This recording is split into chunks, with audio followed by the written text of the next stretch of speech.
Hey there, Drowsy Historian here. Tonight, you're not just one unlucky diner.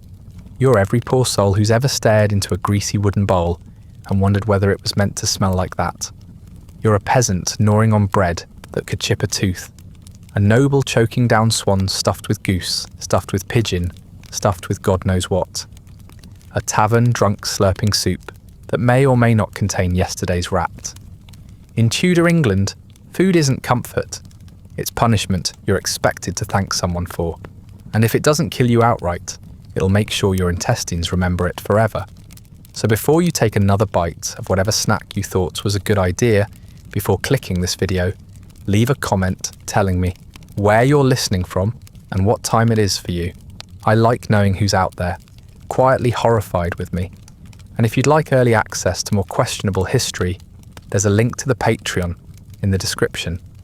Now lie back, get comfortable, and remember, in the Tudor era, dinner was never safe. Let's begin. You're in Tudor England and you're hungry. That's your first mistake. Hunger is a dangerous sensation here. It means your guard is down. It means you're about to make choices that your bowels will regret, and your descendants, if any survive, will pretend never happened. Because food in Tudor England isn't about taste. It isn't about nutrition. It's about not dying quite yet, and occasionally about dying more slowly. You don't eat to live. You eat because it's your only distraction from everything else. Let's set the scene. The year is somewhere between 1485 and 1603. The printing press exists, but you don't. Not really. You're statistically insignificant. The world is full of plagues, religious executions, wars you don't understand, and roofs that leak regardless of what they're made from. But the worst part is your stomach. It growls with the low, aching persistence of a bear in hibernation, except you don't get to sleep through the misery. You get to be awake for all of it, which means you get to eat. The trouble is, the food isn't food in the way you'd recognise it. It's food in the way a rat is a pet, if you name it. Technically. Sometimes. If you're desperate. Tudor meals are a chaotic mix of half-rotten meat, bread that doubles as a dental challenge, and vegetables that haven't seen sunlight in weeks.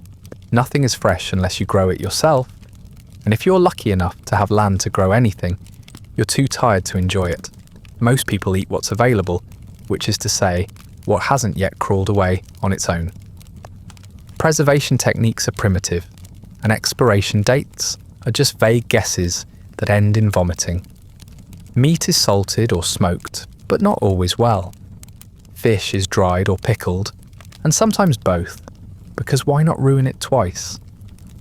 Bread is made from whatever grains survived the last storm, and sometimes it's padded with things like chalk, sawdust, or ground peas, all of which do exciting things to your insides. And we haven't even gotten to the ale yet, which you drink more often than water because the water will kill you slightly faster. You might be thinking, but at least the rich ate well, right? And yes, if your definition of well includes decorative meat sculptures, gilded dishes, and an increased risk of gout, parasites, and accidental poisoning. The upper class consumes food like it's a fashion statement, which it is. Meals are performances, dinners last hours, birds are baked into pies that explode in song when cut open. Feasts include dishes that look better than they taste and probably smell worse than they look. It's all about status, not survival, and survival suffers for it. The poor, on the other hand, get pottage, always pottage, a sludge of whatever was growing, dying, or forgotten in the larder, boiled into a thick, flavourless paste and eaten with stale bread. It's nutritious in the same way licking a barn wall is technically hydrating. But you eat it because it's there, and you'll eat it again tomorrow, and the next day, until you die or miraculously move up the food chain, possibly by accident or someone else's death. What unites all classes is the lack of understanding around hygiene, bacteria, and basic kitchen safety.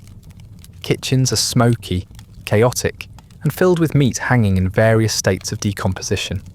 Knives are dull, floors are slick, fires are unpredictable, cooks are overworked, underpaid, and one moment away from passing out into the soup. Food is left out too long. Rats are bold. The smell is unforgettable. You'll get used to it eventually. Or you won't. Doesn't really change anything. This is a land without refrigeration, where leftovers are either a blessing or a death sentence. You can salt your meat, but too much and it's inedible. Too little, and it starts sweating in the wrong way. You can boil your water, but no one bothers. You can try growing vegetables, but half the year they're buried under frost, and the other half, they're buried under insects. You learn to love root vegetables and fear anything green that arrives unseasonably. And then there's the concept of meals. Breakfast is rare unless you're wealthy, and even then, it's more of a snack than a spread. Lunch, or dinner, as it was sometimes called, happens in the middle of the day, assuming you've managed to prepare something without burning down your hovel. Supper, if it happens at all, is simple, cold and quick. You don't eat to celebrate. You eat so you can keep standing. So yes, you're hungry. And in Tudor England, that's the beginning of the problem, not the end. Because no matter who you are, what you eat, or how carefully you chew it, one day something on your plate is going to betray you. A bad egg, a questionable pie, a sausage with dreams of vengeance. It will be quiet. It will be fast. It will be, in some small but real way, deserved. Welcome to the buffet of suffering. Dig in. If you were a peasant in Tudor England, your day began before the sun rose and ended long after it set. Not because you were ambitious, but because survival was a full-time job. You worked the land, hauled firewood, patched leaky thatch and endured a life so repetitive it bordered on parody. You didn't have time for dreams, hobbies or literacy. What you did have was hunger. And for that, there was pottage. Pottage was the centrepiece of your culinary existence, a vague, sludgy stew of grains, roots, and whatever you managed to scrape together. Sometimes it was barley, sometimes it was oats. Often it was old cabbage, onion peelings, or herbs that might have been weeds. It simmered all day in a single iron pot over a smoky fire that never quite stayed lit, absorbing flavour from the wood smoke, the soot, and the insects that occasionally dropped in. No one really knew what was in it. That was part of the charm, or the gamble. It was cheap to make and endlessly recyclable. You didn't clean the pot between meals, well, you just added more water, more scraps, and kept it bubbling. Leftovers weren't stored. They were re-boiled into the next day's grey surprise. If it tasted slightly sour, you pretended it was intentional. If it had a texture like wet bark, you chewed carefully and hoped your teeth held out. It was food in the same way a cough is communication, functional but barely. Meat was a luxury you almost never tasted. When you did, it was likely rabbit, pigeon, or something smaller, tougher, and more suspicious. Occasionally, a village might share a pig during a festival, but most of the time, your only source of animal protein came from boiling bones or fishing illegally from a local stream. Poaching was technically a crime, but so was starving, and only one of those got you arrested. If you were clever, you could catch eel, slimy, bony creatures that tasted like swamp and despair, but they filled the bowl.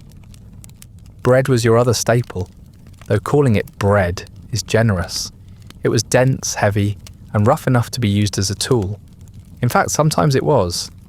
Made from rye, barley, or maslin, a mix of whatever grains were available, it was often stretched with fillers like pea flour, bran, and occasionally chalk or clay to make it last longer. Bakers didn't add those things for flavour. They did it because your flour was already spoiled, your oven was inconsistent, and you wouldn't know the difference anyway. Chewing this bread was a commitment. It could crack a tooth if you weren't careful, and many weren't, which is how you ended up with people in their 30s gumming their meals like grandparents. Even worse, the grain was ground at local mills that didn't bother sifting out the stones, so each loaf came with a complimentary sprinkling of gravel. If it crunched, that didn't mean it was fresh. It meant the millstones had worn down again. When your bread went stale, which it always did, because preservation wasn't a concept so much as a desperate prayer. You soaked it in ale to soften it. Not because that made it taste better, but because it made it chewable. The ale itself was weak, warm and murky, brewed at home and full of floating bits that might have once been hops or insects, or something worse. You didn't ask. You drank it because the water was worse. Vegetables were technically available, though not in the bright, cheerful way modern grocery stores might suggest. You had turnips, onions, leeks and parsnips, sometimes beans, if the weather hadn't destroyed them. Everything was boiled into sameness until it stopped being identifiable. Fresh produce didn't last, and cold storage meant burying it in root cellars or storing it in sheds that doubled as homes for rats. You ate fast, you chewed cautiously. You hoped whatever was on your plate hadn't gone soft for the wrong reason. Fruit was seasonal and infrequent. You might come across some berries or windfall apples if you knew where to look and got there before the birds. Anything more exotic, oranges, lemons, sugar plums, existed in stories told by merchants or by children with too much imagination. Preserved fruits existed, but only for the rich. You ate what was available and learned not to ask questions about the dark spots. And then there were feast days when you might get something unusual, like a meat pie or roasted scraps. But even these treats were usually made from the less desirable parts, feet, offal and organs, all minced together and heavily spiced to hide the fact they were one step away from inedible. Salt helped preserve these dishes, but not in a way that made them any more pleasant. If anything, it just made them saltier. You didn't dine. You ate. You hunched over a rough board or sat on the ground and shoveled food in with dirty fingers or wooden spoons. You shared bowls with your family, your neighbours, and whoever else happened to be nearby. If someone was sick, too bad. If someone coughed into the pot, you didn't mention it. Germ theory didn't exist. Clean hands were a myth. What mattered was filling your belly with something, anything, so you could go back to work and pretend this counted as living. So yes, if you were a peasant, you'd eat pottage, bread, and whatever else the land coughed up. It wouldn't taste good. It wouldn't look good. It wouldn't even feel good after. But it would keep you alive. For now. If you're a townsman in Tudor England, you're not quite starving, but you're not exactly safe either. You've escaped the brutal life of the fields, which only means you get to rot slowly indoors instead. You might be a tradesman, an apprentice, or a shopkeeper. You've got a roof over your head, a little coin in your purse, and a market within walking distance. Congratulations! You now have the privilege of buying food that's slightly more expensive and just as likely to ruin your insides. Your meals begin in the market, a chaotic strip of open stalls where the air is thick with the mingling scents of raw meat, spoiled fruit, and unwashed humanity. There's no refrigeration, no sanitation, and no sense of urgency about the fact that half the goods on offer are halfway to decomposing. You walk past butchers, hacking at carcasses that have been hanging for days, their surfaces slick with flies and something worse. If you're lucky, the meat you buy only smells faintly of death, and not like it's actively trying to escape the table. There are no health inspectors here. There are no clean aprons, no hand-washing stations, and certainly no labels. What kind of meat is it? The butcher says it's beef. You hope it's beef. It could be horse or dog, or something with fewer legs than you're used to. You don't ask questions. The flies seem happy with it, and that's the closest thing to a seal of approval you're going to get. Cheese is another gamble. You see wheels stacked high, their rinds cracked and sweating in the heat. Some are flecked with mould, which doesn't necessarily mean they're bad. But then again, no one really knows what's normal. You poke it, sniff it, and decide based on your mood that day whether sharp means flavourful or dangerous. If it's too soft, you call it creamy. If it's too hard, you call it aged. If it smells like feet, well, so does everything else. At least it's protein. Eggs are sold in baskets lined with straw, and you have no idea how old they are. They might be fresh, They might have been laid in a previous rain. You hold them up to the light and pretend you know what you're doing. You don't. No one does. You'll crack them open later and hope for yolk instead of sulphur. Bread is better, usually. You buy it from local bakers, who at least know how to make something edible. But it's still coarse, still heavy, and still baked with grain that may have passed through a few rats on its way to the mill. Fruit and vegetables are a seasonal gift. In the right month, you might find apples, plums, or beans. In the wrong month, you get wilted cabbage, shriveled onions, and root vegetables that look like they've been personally insulted by God. There's no plastic wrap, no cooling shelves, just baskets stacked with whatever nature coughed up that week. The seller swears it's fresh. You don't believe them, but you're hungry, so you buy it anyway. And then there's the street food, hot pies, roasted chestnuts, fried bits of fish. It's tempting, it's quick, it's deadly. The vendors use whatever meat they can get, grind it down, mix it with spices to mask the taste, and bake it into something that vaguely resembles food. A good pie is a delight. A bad pie is a long night on the privy and a short life after. You roll the dice because it's hot, it's cheap, and it doesn't require a kitchen you don't have. Water is a terrible idea. The town well is a cesspit of runoff, dead things and human waste. You drink it only once and then never again, assuming you live long enough to regret it. That's why ale is your lifeline. Weak, warm and flat, it's brewed in homes and taverns, fermented with whatever yeast happened to float by. It's cloudy, it's chewy, it's occasionally fizzy in a way that suggests something went wrong, but it's safer than water and it makes you forget what you just ate, which is reason enough. Taverns serve food too if you're brave. Bowls of stew sit on counters, crusting over as the day wears on.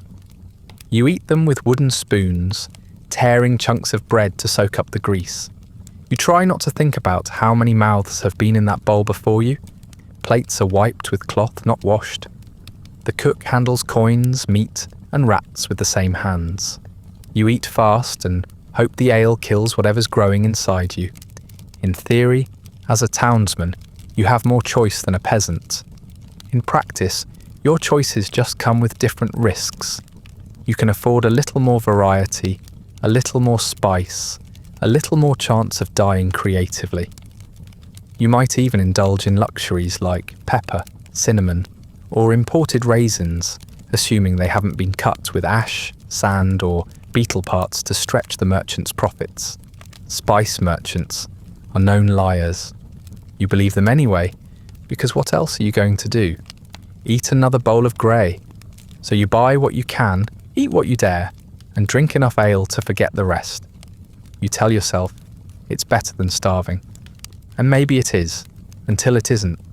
If you were a noble in Tudor England, you didn't eat to survive. You ate to be seen surviving, preferably with a goblet in one hand and a haunch of something exotic in the other. Food was a performance, and every meal was staged like a miniature war against subtlety. It wasn't about nourishment, it was about spectacle.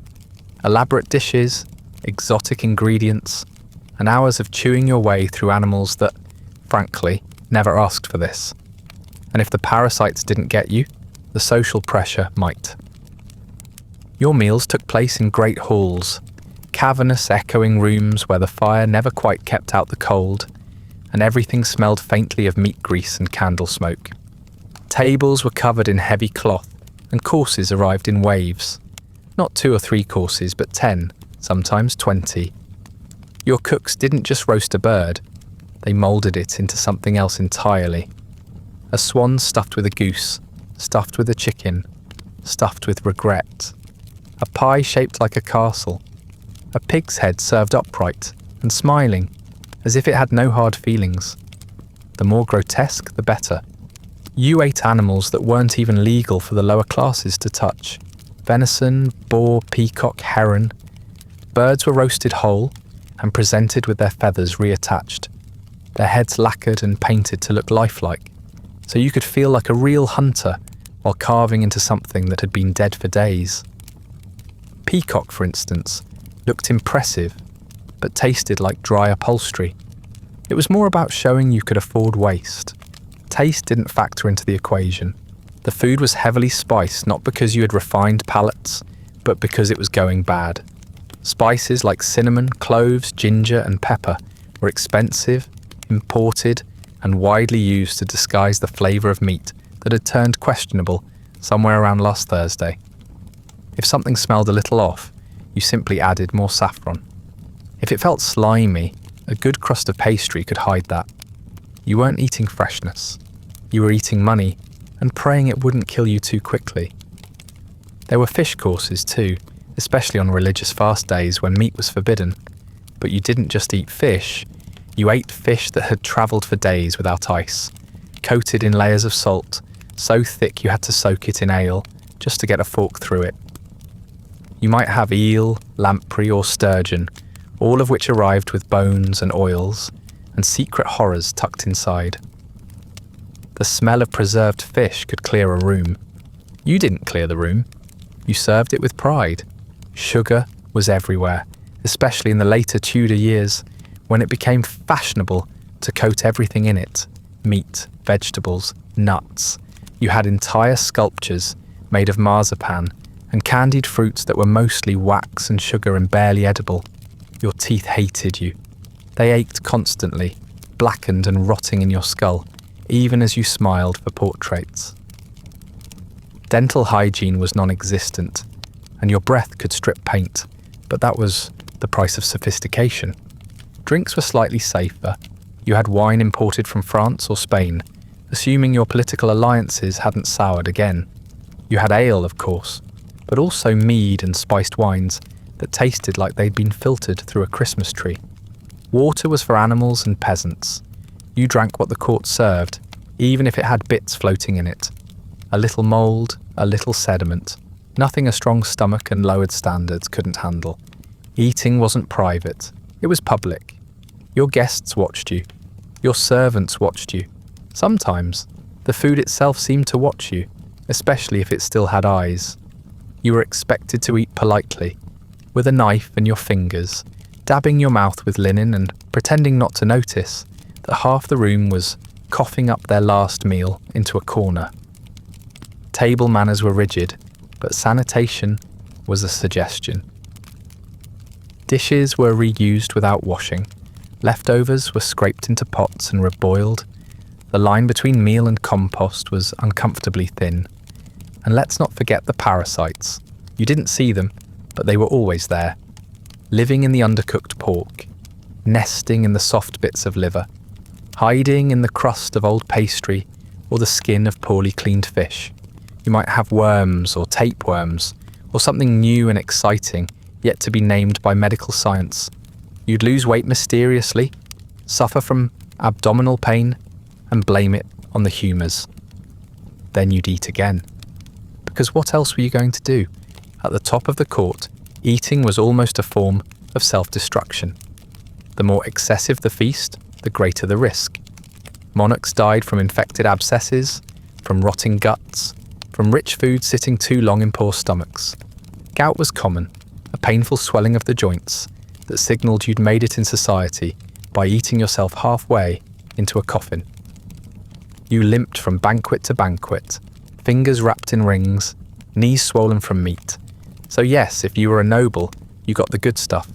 Swan, peacock, gilded pastries, and sugar sculptures that collapsed under their own weight.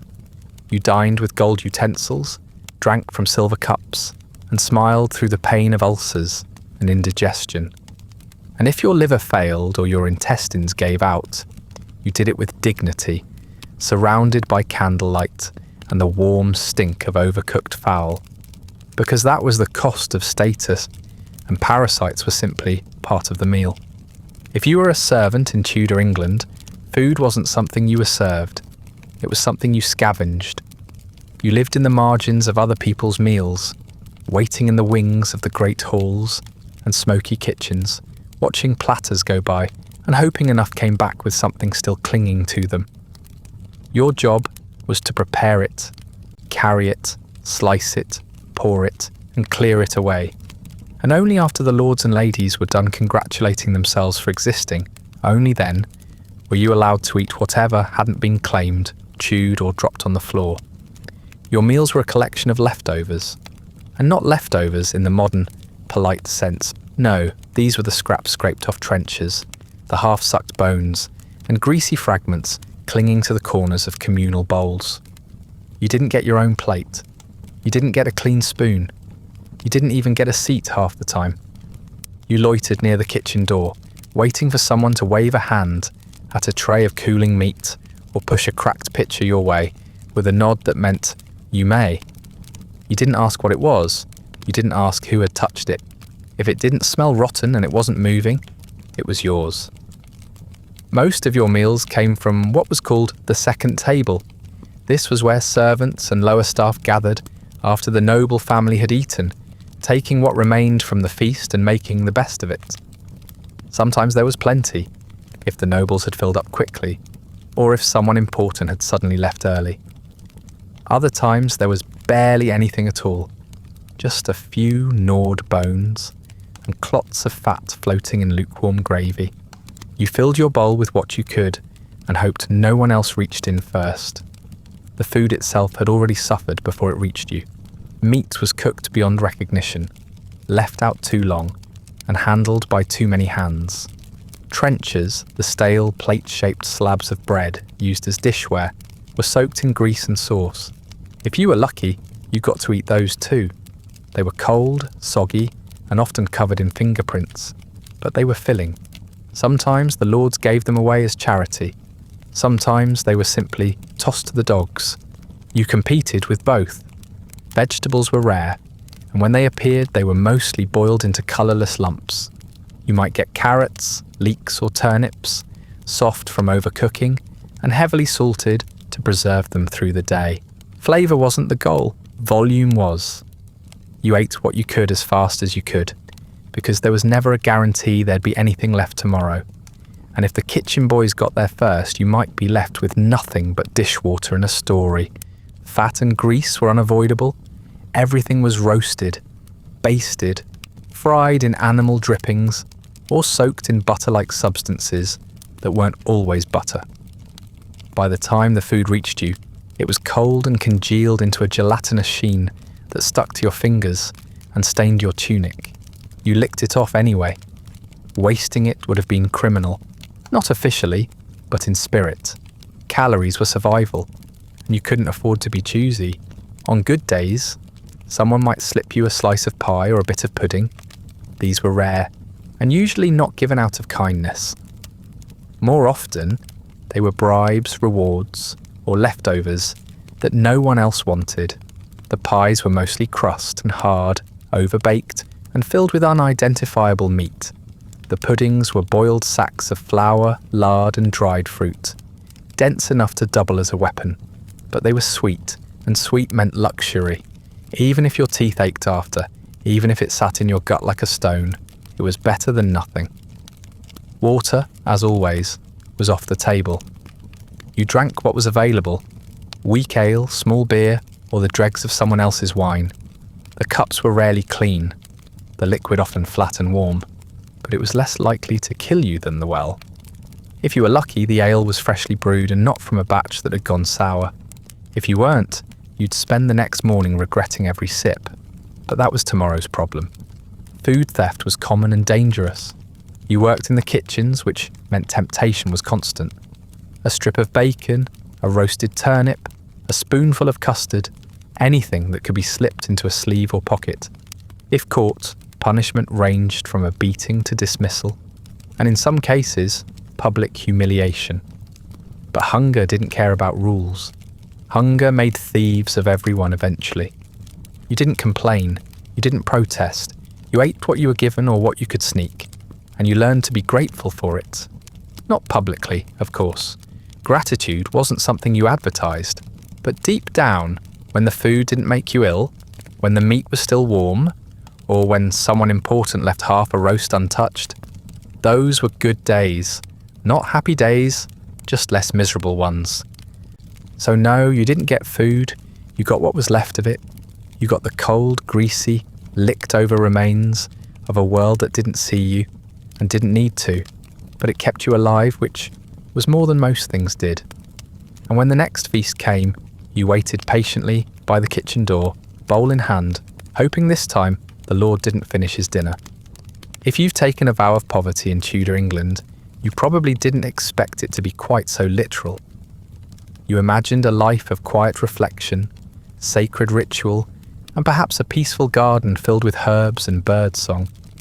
What you got instead was a life of endless chores, back pain, and food that tasted like punishment. In a monastery, you don't eat to enjoy. You eat to endure, because everything you put in your mouth has already passed through centuries of theological debate and still somehow manages to be both lawful and awful. Meals here are dictated not by appetite, but by the liturgical calendar, a relentless parade of feast days and, more often, fast days. Fasting doesn't mean not eating. That would be merciful. It means eating food that doesn't count as indulgent, which usually translates to fish or legumes, or, if you're truly blessed, cold vegetables in a thin broth. Meat is forbidden for nearly half the year, which means any lingering fondness you once had for bacon is slowly replaced with a deep, spiritual yearning and a lot of quiet chewing. The monks eat together in silence, seated at long wooden tables, their bowls and trenchers laid out with monastic efficiency. Conversation is forbidden. One monk reads scripture aloud while the rest spoon up their regrets. This is supposed to keep you focused on God. Mostly, it keeps you focused on not gagging. The food is simple, plain, and cooked in bulk. Large cauldrons of lentils and barley bubble over the kitchen fires, stirred with wooden paddles the size of oars. Seasoning is minimal. Sometimes there's a hint of sage or leek, but only if someone generous happened to wander by the herb garden without supervision. Lentils are a staple, not because anyone loves them, but because they're cheap, filling, and classified as acceptable fare by ecclesiastical decree.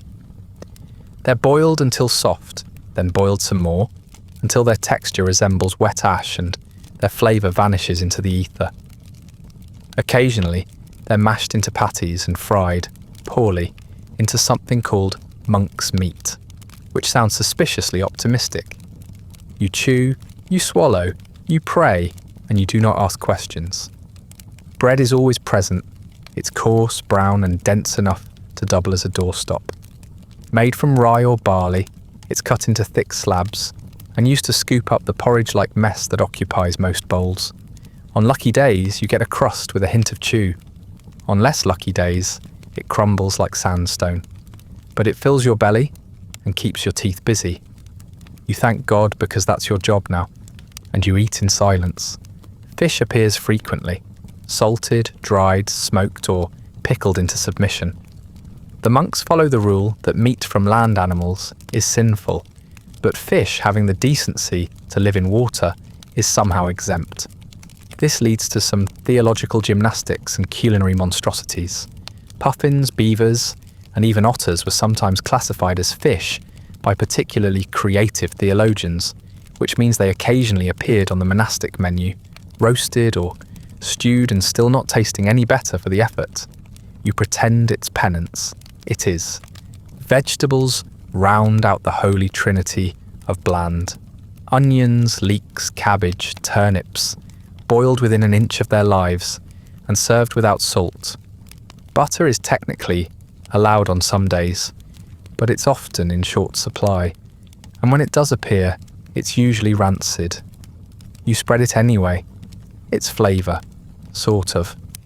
Sometimes vinegar is added to a dish which wakes up your tongue just long enough for it to file a complaint. Cheese makes occasional appearances, especially soft cheeses made at the monastery itself.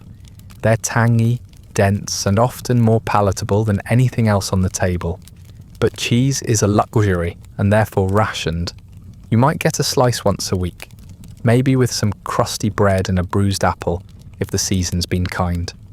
Fruit, like everything else, is dictated by the calendar and by God's notoriously uneven generosity. Drinks are simple, weak ale or sometimes small beer. It's safer than the water and marginally more interesting than the food. On rare feast days, you might get wine, a thin acidic red served in chipped wooden cups, but only in moderation and only under the strict supervision of someone who's been trained to sniff out joy and extinguish it immediately. There are no seconds, no special orders, and no one asking if you enjoyed your meal. You eat what is given, and you do so without complaint. Gluttony is a sin, and satisfaction is dangerously close to enjoyment. Meals are meant to sustain the body just enough to keep the soul from drifting out too early, and so you chew slowly, swallow without ceremony, and return your bowl without a word. You thought a vow of poverty meant self-denial, and it does, but you didn't realise it would extend to flavour, or warmth, or anything resembling variety. Every day is a new version of the same grey meal, sometimes thicker, sometimes wetter, always penitential. You whisper a prayer for meat. God hears you. God says no. If you're eating street food in Tudor England, it's because you're desperate, cheap, or drunk. Sometimes all three. You don't go to the market stalls or taverns expecting quality. You go because your stomach is louder than your standards, and the nearest cook shop is belching out something that smells vaguely edible, or at least less deadly than whatever's growing in your pantry. It's fast, it's hot, it's cheap, and that's about all you can say for it. The streets are lined with vendors shouting over one another, each promising the best hot pie, the freshest eel, the thickest pottage. They lie. That pie you just bought? It was probably made 2 days ago, left uncovered overnight, and reheated over a fire that's more ash than flame. The crust is dry. The filling is suspicious. You're told it's beef, but it could be mutton, goat, cat, or a very unfortunate rat. You take a bite anyway, because hunger doesn't care what something used to be, only that it no longer tries to crawl away. Most vendors aren't cooks so much as opportunists. They buy leftovers from the market, the docks, or tavern kitchens, mix them with cheap filler, oats, breadcrumbs, or chopped onion if you're lucky, and stuff it all into dough. Then it's fried, baked, or boiled into something resembling a pie, at least until you open it. The result is greasy, chewy, and occasionally crunchy in places that shouldn't be. If you taste something metallic, you assume it's spice. It's not. Other street foods include roasted nuts, bits of fried fish, hot bread, or skewers of meat grilled over open flames. These are usually cooked right in front of you, which feels safer. It isn't. The grill hasn't been cleaned in weeks, and the meat may have been sitting in a bucket since dawn. Still, there's something comforting about the sizzle, the smoke, the illusion of heat killing whatever you're about to swallow. And if the vendor looks like he's missing a few teeth and using the same stick for every customer, you just look away. Hygiene is optional. Hunger is not. Taverns aren't much better. You duck in under a low beam, the air thick with sweat, spilled ale, and 1,000 unwashed bodies crammed elbow to elbow. The food is hearty in theory. Thick stews, meat pies, loaves of coarse bread. In practice, it's whatever the cook found in the back room and threw in a pot.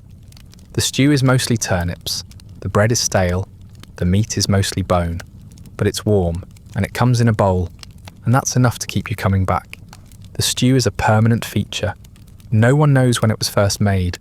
It bubbles away on the hearth, a shifting mixture of meat scraps, vegetables, and questionable liquid. It's topped up each day with whatever's left in the kitchen, and nobody ever truly empties the pot. At this point, it has the consistency of porridge and the smell of old socks. You eat it with a wooden spoon that's seen better days, and you try not to gag when something slimy slithers onto your tongue. It might be a mushroom. It might be something that used to breathe. Pies are common tavern fare too, especially because they're easy to disguise bad meat with. Thick crusts hide a multitude of sins. They're cheap to make, easy to reheat, and filling in the way that a sack of flour is filling. Not satisfying, just heavy. Occasionally, you'll bite into something chewy and wonder if it was gristle, cartilage, or a mistake. You don't ask. The barkeep won't know, and the cook is too drunk to care. Ale is your main companion. It flows freely in taverns, weaker than wine but safer than water. It dulls the edges of hunger, illness, and social interaction. You drink from wooden mugs or tin cups, both of which carry the faint taste of whatever was last in them. Sometimes it's ale, sometimes it's vinegar, sometimes it's regret. If you're flush with coin, you might try the house wine, which tastes like someone strained fruit through an old boot. You drink it anyway. Tavern kitchens are not places you want to see up close. They're dark, smoky, and filled with shouting. The same knife that chops vegetables also slices raw meat, and maybe scrapes gunk off the floor. The cook is probably sweating into the pot. There are cats under the table, rats in the walls, and someone's boot in the corner with a suspicious puddle next to it. You eat with your back turned to the chaos, and pretend not to hear the sounds coming from behind the curtain. Yet somehow, people keep coming. The food may be awful, but it's hot, it's salty, and it doesn't require effort. After a day of work, you don't want to cook over a smoky hearth. You want something handed to you in a bowl or wrapped in pastry, preferably with a tankard to wash it down. It doesn't have to be good. It just has to be not awful enough to keep down. So you eat what you can afford. Usually it's whatever didn't sell yesterday, disguised with pastry, reheated over coals, and called a pie. It's never pie, but it's enough to get you through the night. Probably, sweetness in Tudor England is not a simple pleasure. It's a performance, a luxury, and, more often than not, a mistake you'll spend the rest of your short, toothless life regretting. Sugar is the province of the rich, imported at great cost, hoarded like treasure, and wielded like a weapon. If you crave something sweet, it means you've either been blessed by fortune, or you're about to make a very expensive and very painful dental error, possibly both. For the upper classes, sugar is not just an ingredient, it's a symbol, a declaration of wealth and dominance, gleaming white and powdered like snow. It comes from far-off colonies and is processed through methods no one wants to ask questions about. It's sold in hard cones that have to be hacked apart with hammers and knives, then crushed into dust by servants with more patience than job security. Every grain is precious. Every sprinkle is a statement. If your banquet table doesn't sparkle with it, you might as well admit defeat and go back to eating bread with the servants. Everything is candied.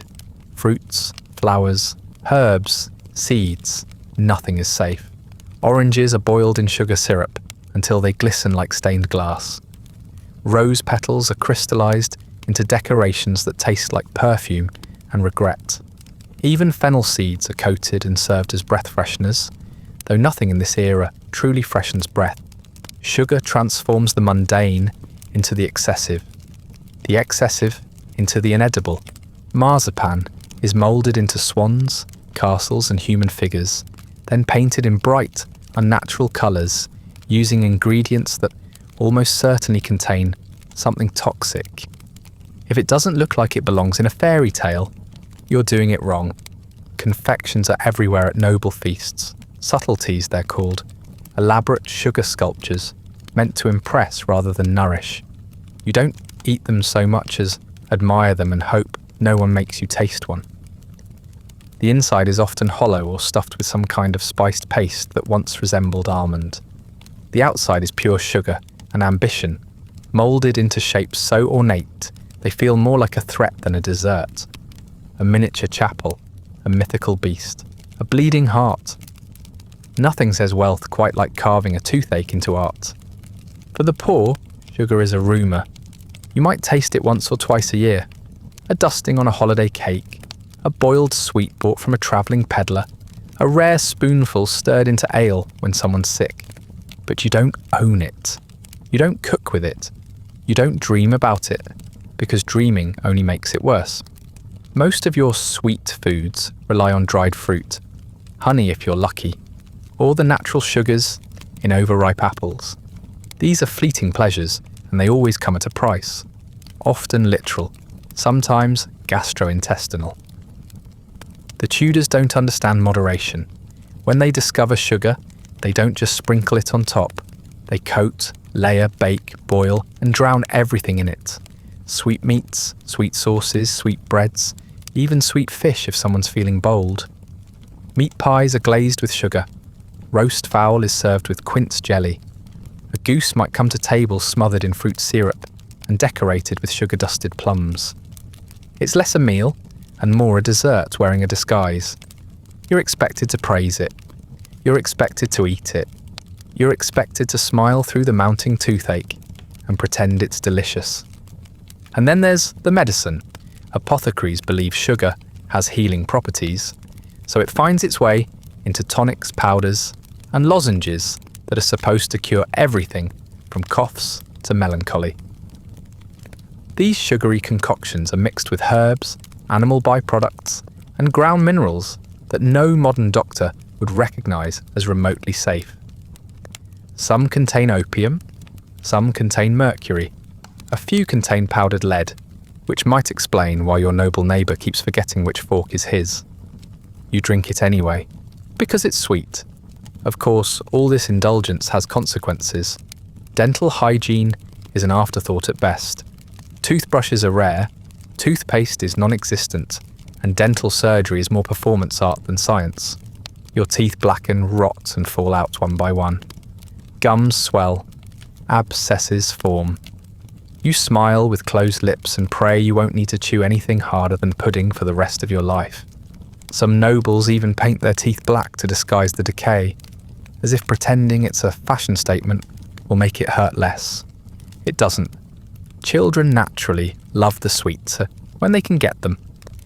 Sugar dolls are popular, especially during holidays, moulded into crude shapes and eaten head first, but children's teeth rot even faster, and the pain goes largely untreated.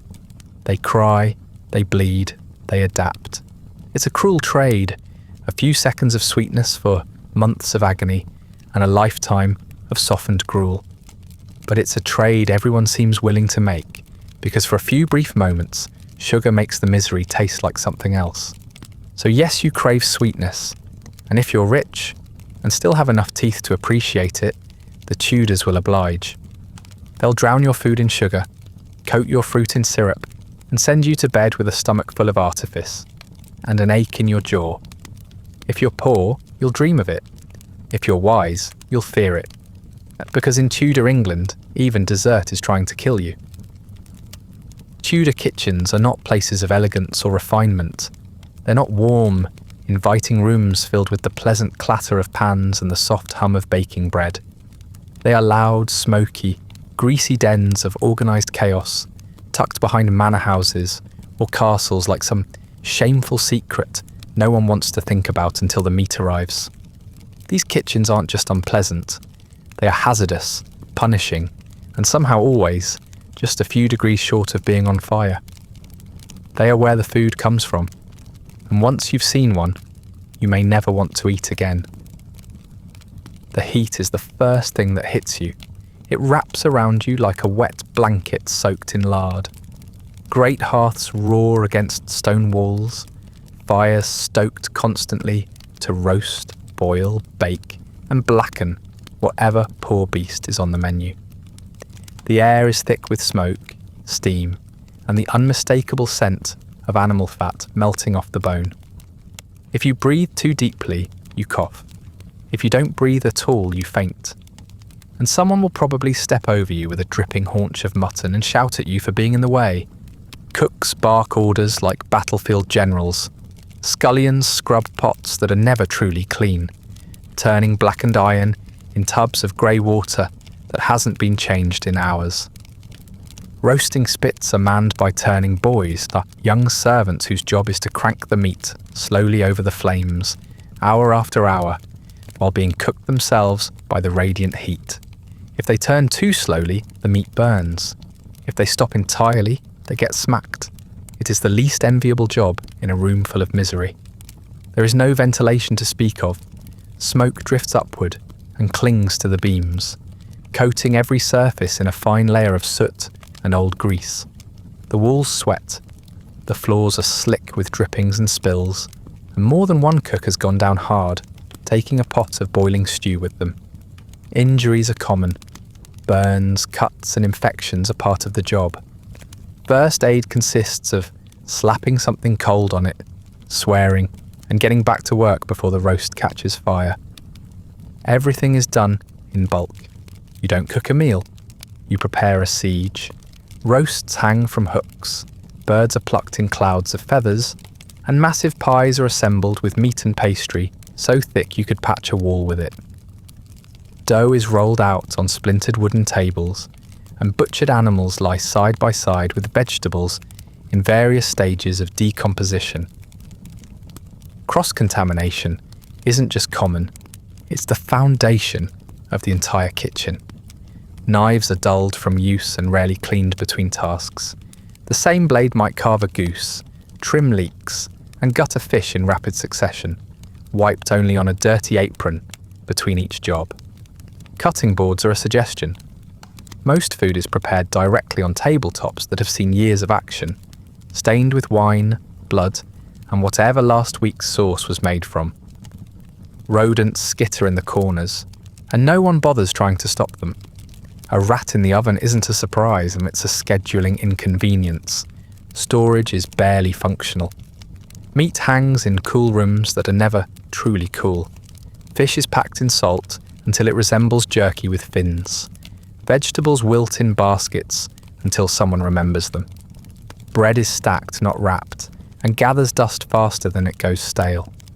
Butter melts before it's served. Milk spoils almost instantly. Eggs are trusted based on smell alone. Everyone works quickly because everything is going bad at once, and time is not on your side. The noise is constant. Clanging pots, shouted orders, the hiss of boiling water, and the occasional yelp when someone brushes against a red-hot pan. Add to that the sounds of chickens being killed, pigs being bled, and bones being cracked for broth, and you have an orchestra of discomfort. Talking is mostly yelling. Directions are barked from one end of the kitchen to the other, and any confusion means starting over, assuming you still have the ingredients and haven't dropped them into the fire. Cleanliness is theoretical.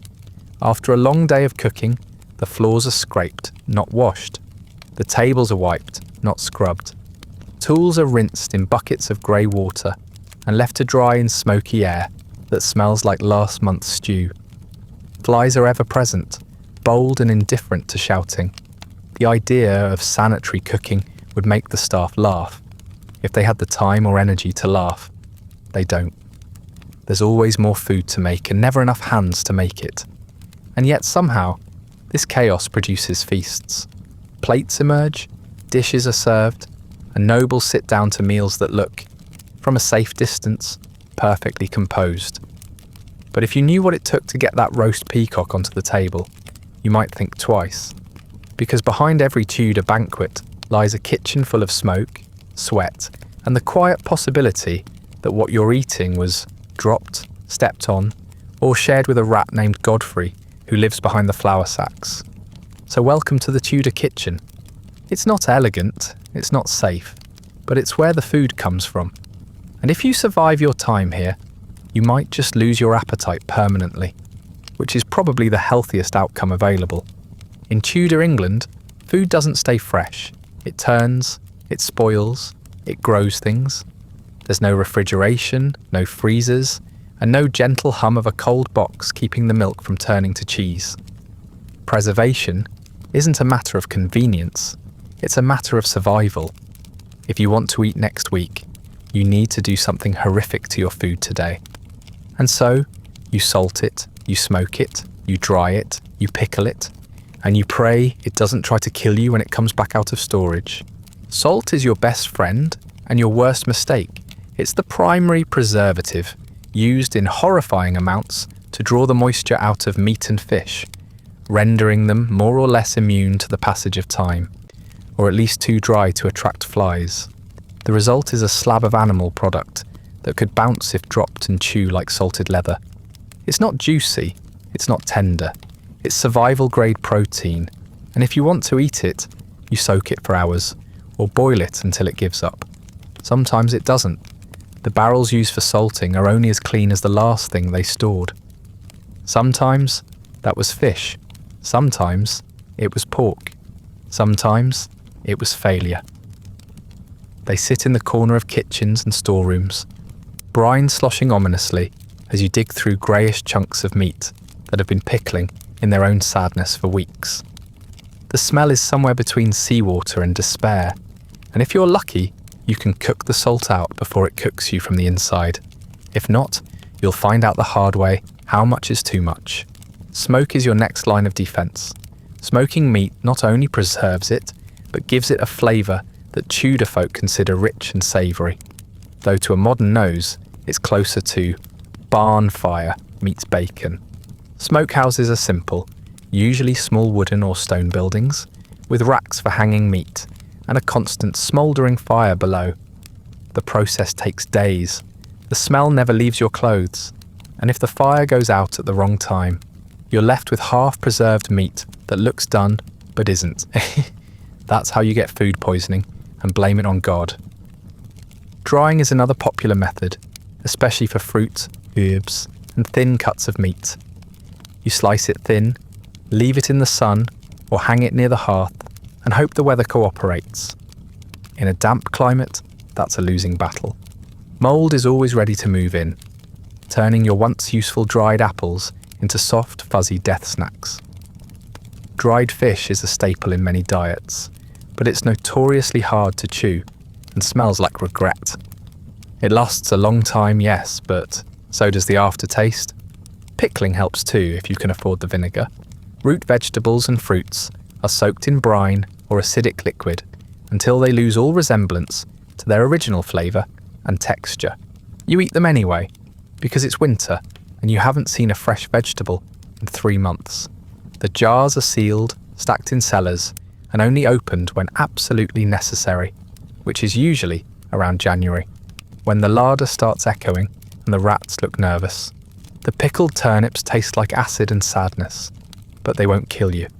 Probably. And then there's fermentation, the magical process by which rotting becomes preservation, as long as you squint and stop asking questions. Ale is brewed, cheese is aged, and even dairy is turned into questionable things like clotted cream and curds. Fermented foods are tricky. Done right, they're edible. Done wrong, they're fatal. Unfortunately, Tudor cooks often work in conditions where distinguishing between the two is more hope than science. If something smells strong, you assume it's powerful. If it bubbles, you call it active. If it moves, you tell yourself that's just part of the charm. Of course, storage is where it all goes to hell. Pantries are dark and cool, if you're lucky. More often, they're warm, damp, and already inhabited by bugs, rodents, or the ghosts of bad harvests past. Food is kept in sacks, jars, barrels, or loosely covered baskets, which do absolutely nothing to stop infestation. Cheese grows mould, bread grows harder, meat sweats in the corner and dares you to eat it. The smell tells you what's good, but your nose lies to you sometimes, especially when it's already been assaulted by the rest of the kitchen. Spoilage is common. Everyone has a story about the stew that turned or the goose that sat too long. Food poisoning is just part of the cycle. You get sick, you recover, or you don't. Botulism, salmonella, dysentery, these words don't exist yet, but their symptoms do. Nausea, vomiting, cramps, sweating, and a deep spiritual regret. You blame it on bad luck or evil spirits. No one suspects the pickled fish. They should. Preservation is never perfect. It's a desperate attempt to hold back rot for just one more week, one more season, one more freezing winter. And every time you open a lid, cut into a slab, or lift the cloth from a bread basket, you're taking a chance. A small gamble between sustenance and sickness. But you take that chance because there is no alternative. There's no fridge, no safety seal, no expiration date. There's only salt, smoke, and a gut feeling you'll regret this. And if you don't, well, enjoy it while it lasts.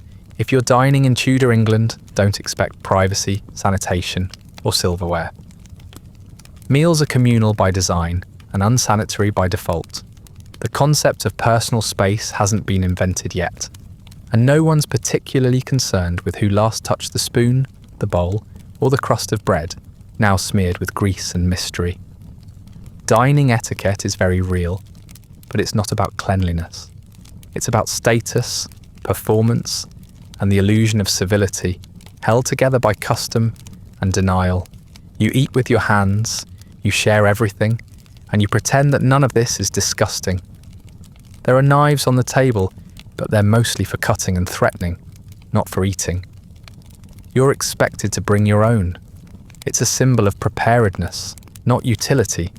You slice your meat, tear your bread, and scoop whatever's left with your fingers. Napkins exist in theory, usually scraps of cloth tucked into collars or draped across laps, but don't expect them to help much. Wiping your hands on the tablecloth, your sleeve, or the back of your neighbour's tunic is considered impolite, but not uncommon. Forks do technically exist by this time, but only as rare imports and oddities from the continent.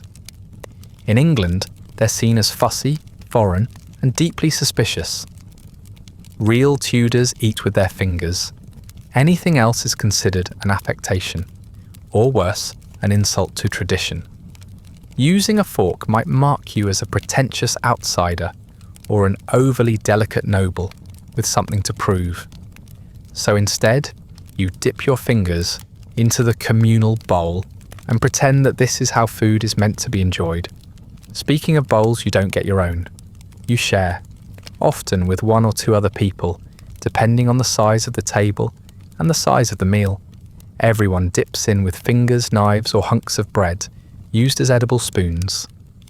You try not to think about where those hands have been. There's no expectation that anyone washed before dinner. Water is cold, soap is rare, and cleanliness is a private hobby, not a public requirement. You're lucky if the person next to you bothered to flick the dirt off their nails before grabbing a handful of mutton. Drinking is also a shared activity. Cups and tankards are passed around the table, and you take your turn without complaint. Sometimes you wipe the rim first, sometimes you don't. Wine is poured generously for the wealthy, ale more commonly for everyone else, and water only if you've lost the will to live. The vessels themselves are made of wood, pewter or clay, stained, chipped and well used. Cleanliness is a matter of perception. If it doesn't smell actively offensive, it's considered acceptable. Table manners are strictly enforced, but not in ways that modern diners might recognise. You must not blow your nose on the tablecloth. You must not pick your teeth with your knife. You must not lick your fingers too enthusiastically, burp with too much volume, or reach across the table unless you've been invited to do so. But smearing grease across your tunic or dropping bones on the floor, perfectly normal. The dogs will get them, or the servants will. Either way, it's not your problem. Food is served in courses, but not in tidy sequences. Dishes are brought out in large groups and placed wherever there's room. Hot and cold foods sit side by side. Sweet and savoury mix freely. You might find a pie filled with fish next to a custard tart and a dish of stewed pears, all competing for your attention. You eat what's nearest to you and hope that someone else grabs the jellyfish-shaped pudding before you feel obligated to try it. At formal feasts, the host sits at the high table, raised above the rest of the room like royalty, which in many cases they are. The guests are ranked by importance, seated accordingly, and served in descending order of relevance. If you're near the end of the bench, you get what's left, which may be nothing. This is how you learn your place in the world, one dwindling portion at a time. Conversation is encouraged at noble tables but kept light. Politics, religion, and bowel complaints are frowned upon, though they often sneak in anyway. The tone is cheerful, the laughter forced, and the compliments on the meal as perfunctory as the food is questionable. You smile, you nod, you chew with visible effort, and you pretend the pastry hasn't turned. It's all part of the show. Once the meal is over, the table is cleared with great ceremony. Trenchers, those thick slabs of bread used as plates, may be eaten, donated to the poor, or tossed into the scrap bin for the animals. Bones are swept away, sauce is smeared across every surface, and whatever's left is gathered up for the servants, the dogs, or tomorrow's pie filling. No one lingers. You rise, wipe your hands, and return to your duties, full but not satisfied, sticky but not clean. So yes, you eat with your fingers, and so does everyone else. You pass the bowl around like germs are a form of love, share cups like trust is contagious, and pretend that this communal mess is the height of civilized dining. It's not, but in Tudor England, it's all you've got. And the sooner you stop noticing the fingernail floating in the stew, the easier it gets. In Tudor England, your diet doesn't just depend on your social class or the season, it also depends on the church calendar, a tangled, ever-shifting web of feasts, fasts, saints' days, and holy observances that decide what goes on your plate and when. Some days you feast, some days you fast. Some days you do both in the same week, and you're not entirely sure why. But the rules are divine and therefore non-negotiable, which means if you find yourself chewing salted herring 3 days in a row, it's probably Lent, and you're definitely being punished. Fasting in the Tudor context doesn't necessarily mean no food. It means no meat. More specifically, no flesh from animals that walk on land. You can still eat fish because fish live in water, and for reasons only the clergy truly understand, that makes them less indulgent. The logic is flexible. Beavers, which swim and have flat tails, are sometimes declared honorary fish. Puffins, which nest on cliffs but dive underwater, are also granted culinary clemency. It's a system built on technicalities and desperate cravings. There are a lot of fast days, roughly half the year in fact. Every Wednesday and Friday is a fast day. Then there's the entire 40 days of Lent, plus Advent, Ember Days, Rogation Days, and assorted saints' days scattered like traps across the calendar. If you're a monk or especially devout, you might fast more often. If you're a noble, you might find clever ways around the rules. And if you're poor, the restrictions don't feel much different from your usual diet, just slightly more fishy and slightly more annoying. On fast days, your meals consist of fish, grains, vegetables, and dairy, assuming the particular fast doesn't also forbid eggs and milk, which some do. You might eat salted cod, pickled herring, eel pie, or dried haddock beaten back to life with a mallet. Fresh fish is a luxury in inland areas, so most of what reaches your table has been dried, salted, or smoked until it resembles fish only in shape and smell. The texture is rubbery, the flavour aggressive, and the bones plentiful. You eat it anyway. God is watching. If you're fortunate enough to live near the coast or a river, you might get fresh fish more regularly. But even then, it's not exactly joyful. River fish often carry parasites, and sea fish, when they're available, arrive smelling of the journey. Eel is common, slippery, oily, and disturbingly boneless once cooked. It's served in pies, stews, or simply roasted on a spit. It doesn't taste like meat. It doesn't taste like fish either. It tastes like something in between, and not in a good way. To make fast day meals more tolerable, Tudor cooks rely on heavy seasoning. Fish is stewed with onions, leeks and vinegar, or disguised with breadcrumbs, and herbs in elaborate dishes meant to look more impressive than they taste. A particularly popular trick is to shape fish into something resembling meat. A sort of edible illusion meant to comfort the wealthy and confuse everyone else. If your pie smells like mackerel but looks like pork, you're supposed to be grateful for the effort. Then there are feast days, the church-sanctioned excuses to go completely overboard. On these days, you're encouraged to eat well, drink deeply, and pretend you're thankful for more than just the extra pie. Feast days mark the big religious festivals: Easter, Christmas, All Saints, and the feast days of important saints and martyrs. For the rich, these are opportunities to show off. For the poor, they're rare breaks from monotony. For everyone, they're culinary chaos. Feast days come with no dietary restrictions. Meat returns to the table with vengeance. Beef, pork, venison, goose, and the occasional celebratory swan if you're really trying to impress someone. Tables groan under the weight of pies, puddings, roasted birds, and sugared nonsense. Cooks spend days preparing. Servants collapse from exhaustion. You, however, eat until you can't move and then go back for more. It's excessive, absurd, and completely at odds with the rest of the calendar. But the line between feast and fast isn't always clear. One day you're being told to abstain and reflect. The next, you're being told to rejoice and overindulge. There's very little in between. Religious observance isn't just spiritual, it's gastronomical whiplash. You learn to adapt, even if it means bouncing from pious restraint to meat-stuffed gluttony in under 24 hours. And through it all, you're expected to maintain decorum and give thanks, whether you're gnawing on eel spine or drowning in spiced custard. Of course, these rules don't apply equally.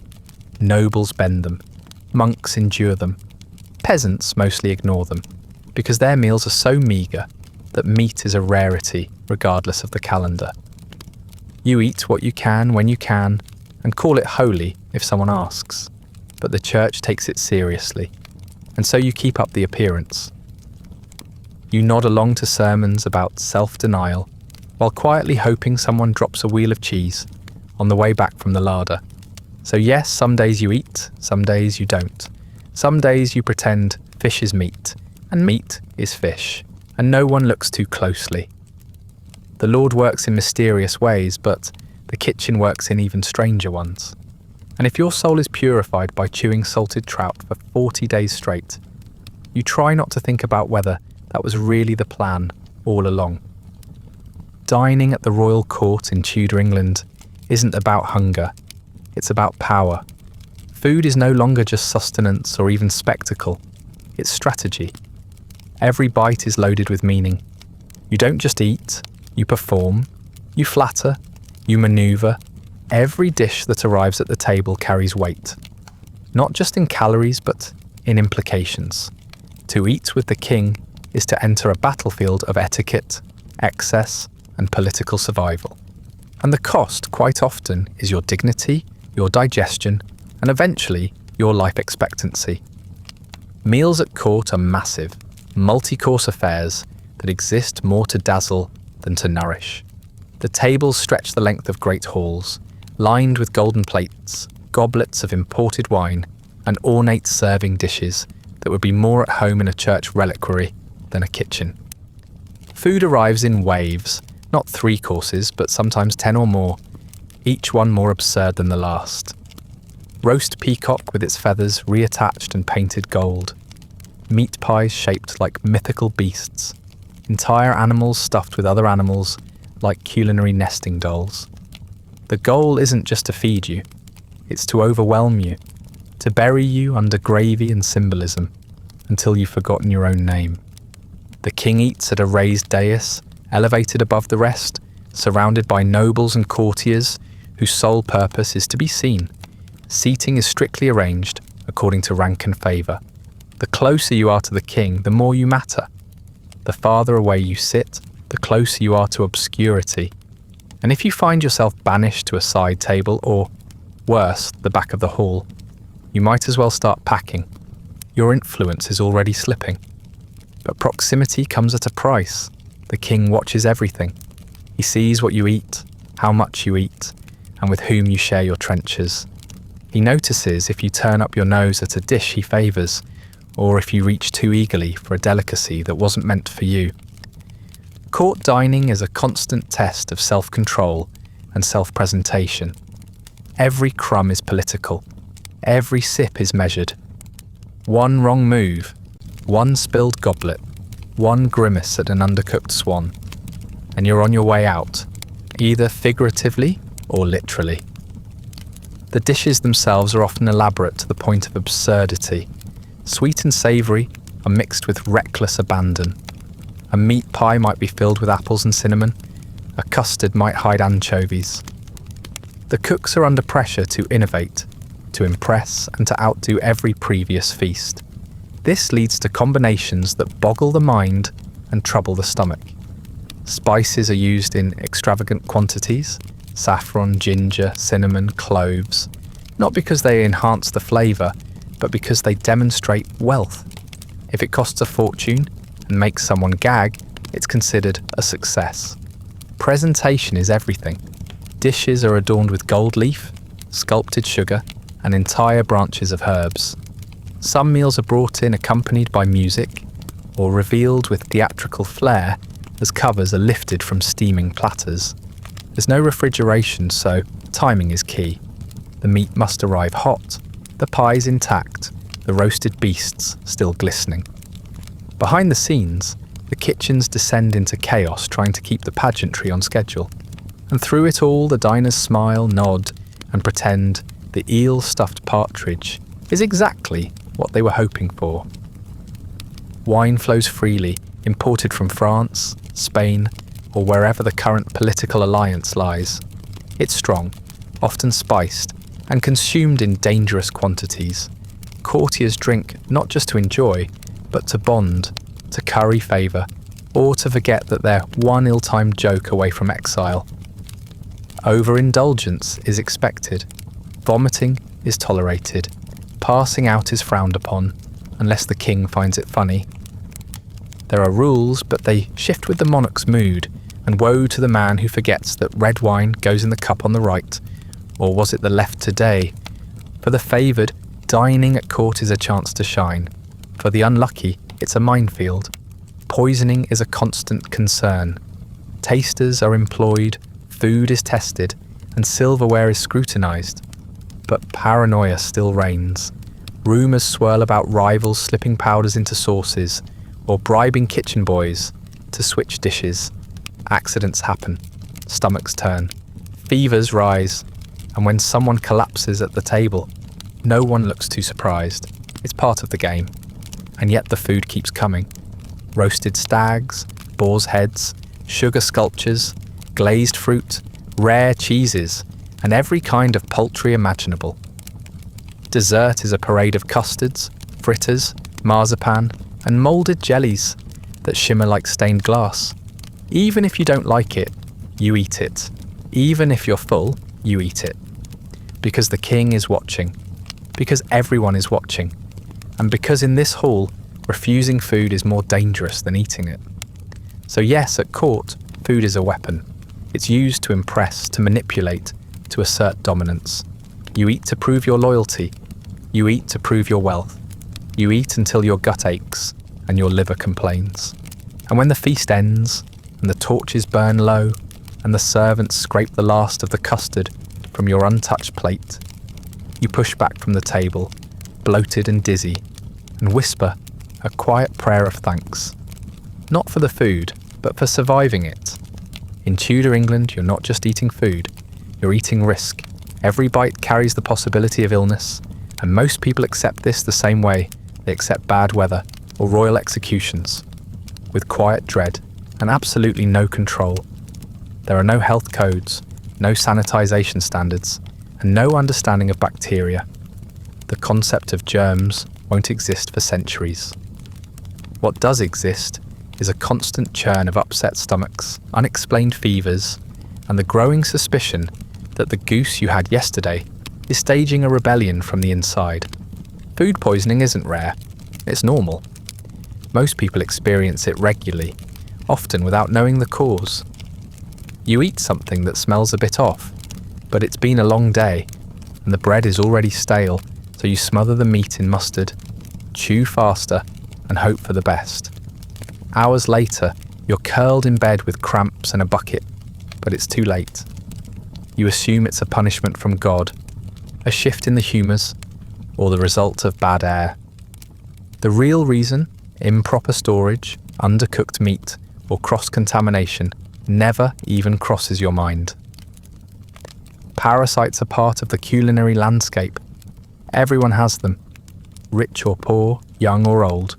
Worms are an accepted part of digestion, like hunger or heartburn. Tapeworms can grow quietly for years, stealing nutrients and delivering nothing but weight loss and vague discomfort. Roundworms bring nausea, anemia, and a charming sense that your food is never really yours. Pinworms crawl out at night, causing itching and shame. No one talks about it openly. You might blame a curse or the fishmonger, or simply say, "You've been unwell." But you know what's happening. Everyone does. Dysentery is another staple.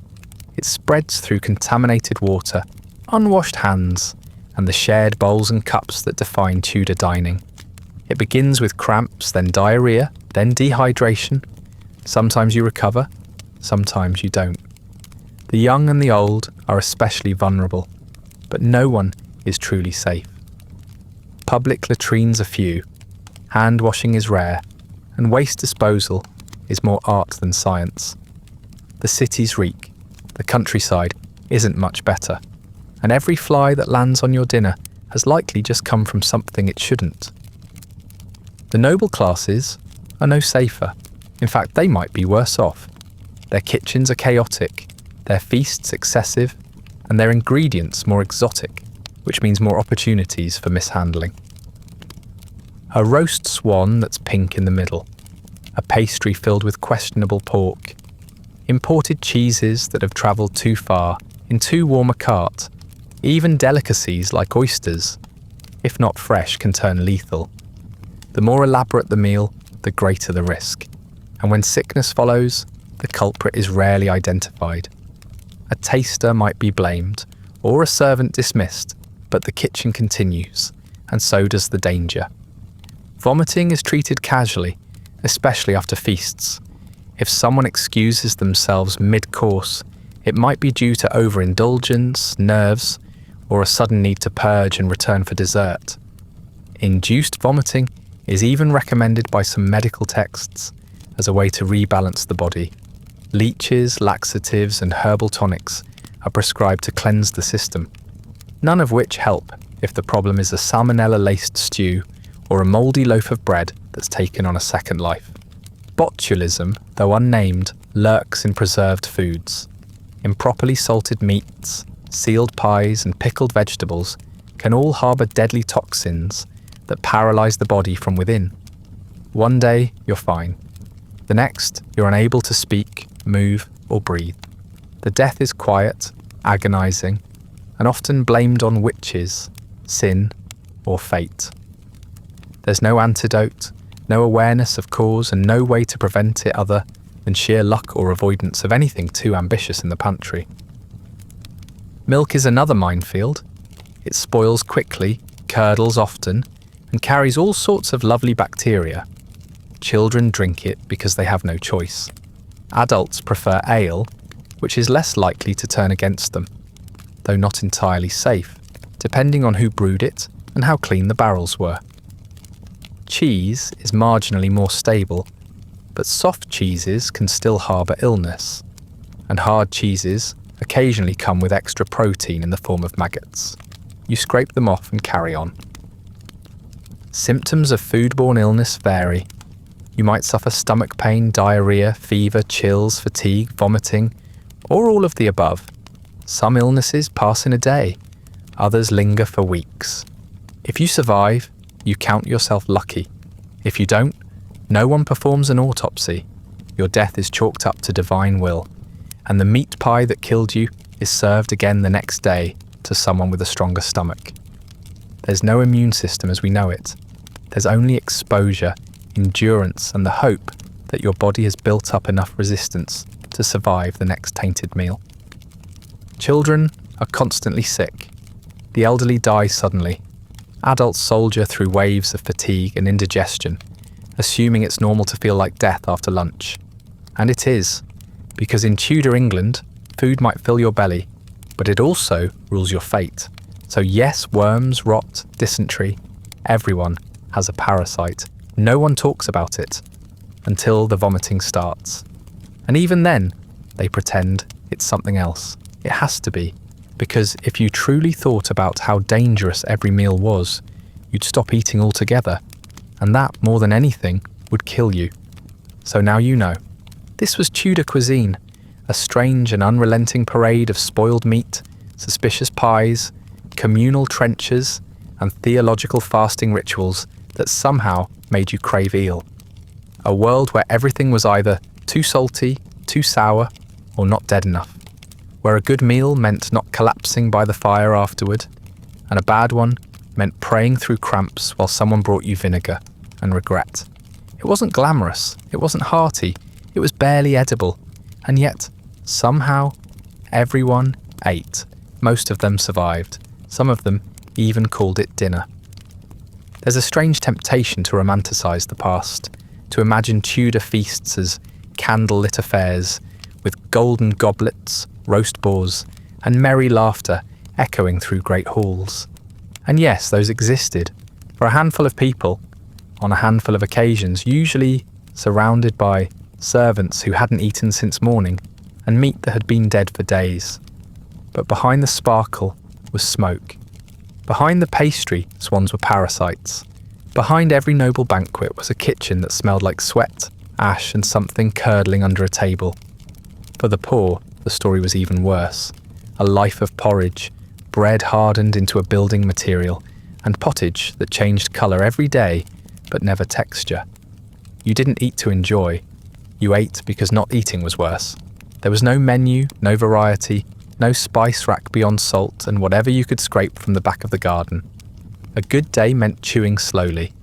A bad day meant boiling your only cabbage with a rat and pretending it was stew.